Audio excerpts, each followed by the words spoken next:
जैन विद्यार्थी मित्रांनो, वाटायला पैसा आहे मात्र कायदा सुव्यवस्थेसाठी नाही. पोलीस भरतीवरून उच्च न्यायालयाचे सरकारवर ताशेरे. राज्य शासनाकडे वाटण्यासाठी मुबलक पैसा आहे मात्र कायदा सुव्यवस्थेवर खर्च करण्यासाठी पैसे नाहीत, अशा कठोर शब्दात मुंबई उच्च न्यायालयाच्या नागपूर खंडपीठाने रखडलेल्या पोलीस भरतीबाबत राज्य शासनावर ताशेरे ओढले.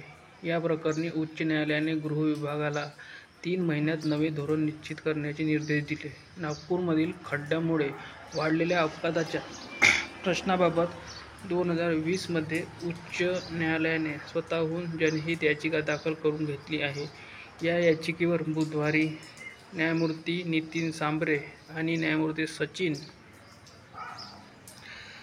देशमुख यांच्या खंडपीठासमोर सुनावणी झाली. नागपूर शहर आणि ग्रामीण भागात पोलीस दलात मनुष्यबळाची कमतरता असल्यामुळे न्यायालयाने गृह विभागाच्या सचिवांना शपथपत्र दाखल करण्याचे निर्देश दिले होते.